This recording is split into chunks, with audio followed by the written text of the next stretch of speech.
Welcome to Living Freer. This is day 9 in our season of Thanksgiving, and today I want to be thankful for laughter. Laughter is a tremendous gift from God. Now, different people have different perspectives on what we're talking about when we're talking about laughter. Charlie Chaplin said a day without laughter is a day wasted. I kind of agree with him on that.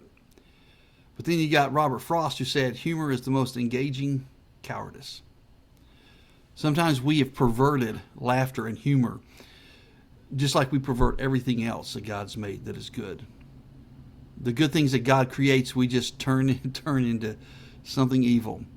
And laughter has been used that way as well, to take digs at people, to truly make a comment about something that really is not something funny.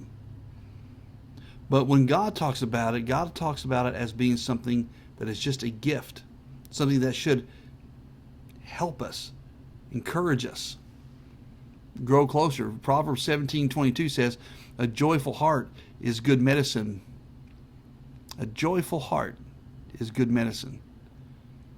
And that's what laughter indicates. Laughter in its correct form, as God created it, is an indicator of joy. In the same way that often tears is an indication or evidence of despair. Laughter should be used for good. And when it is, it can do a lot of good. Years ago, I was a minister in Florida, and I met a fireman who had come down from New York.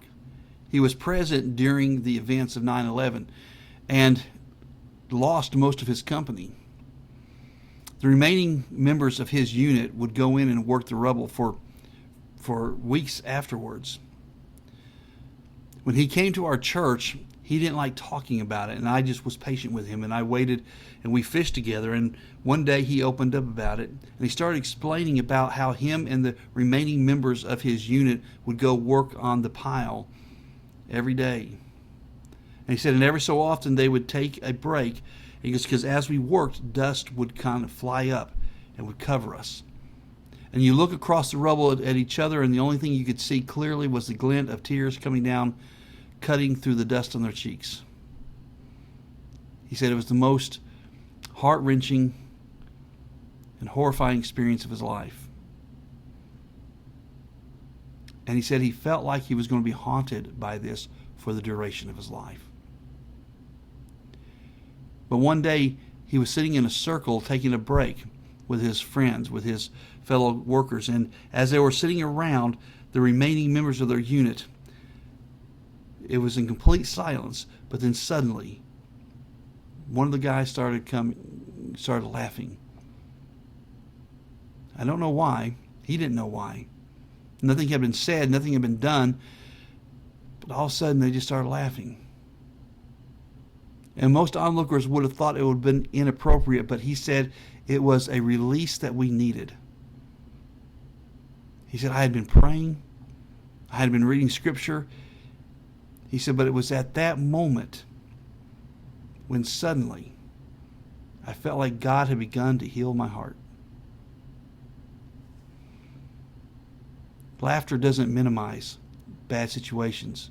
It doesn't tear people down, not when it's used right.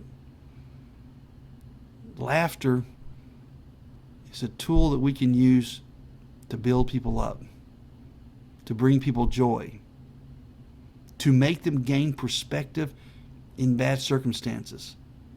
Not to run them down, but to gain perspective. Because when you walk with God, you live in joy. And the evidence of joy, like I said before, is laughter. You know, the Israelites knew something about this. In Psalm 126, there's a moment where the Israelites are being given the opportunity to return from exile. And they'd been dreaming of this day for so long, and they knew the prophecy, so they knew the day was going to come when they could return. But going from believing it to living it just gave them this rush of joy. He gave them an opportunity to let things out, and this is how they responded. In Psalm 126, starting verse 1, it says, "When the Lord brought back the captives of Zion, we were like those who dream.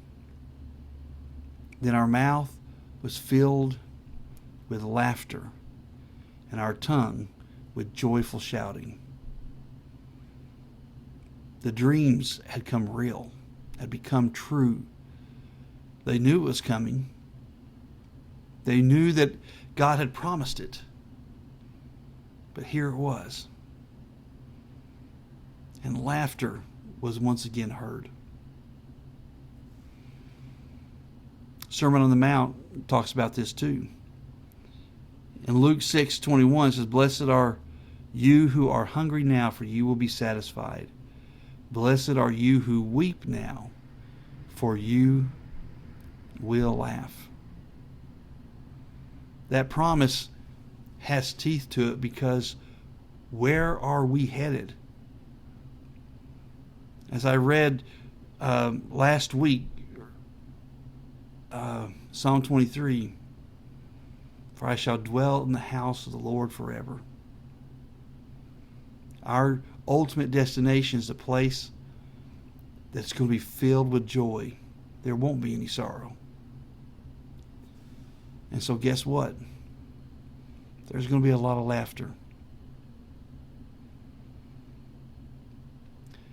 I try to use laughter as one of my tools in my ministry tool belt. Not making fun of people, not running down people, not making light of a situation, but just putting situations in perspective. Because one of the greatest privileges I have, one of the greatest feelings I get, is when I can help somebody discover the joy they have in their lives.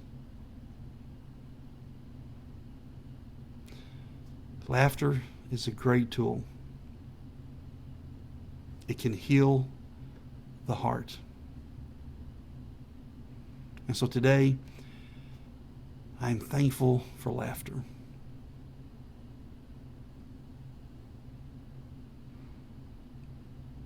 Thanks for tuning in. I'll see you tomorrow.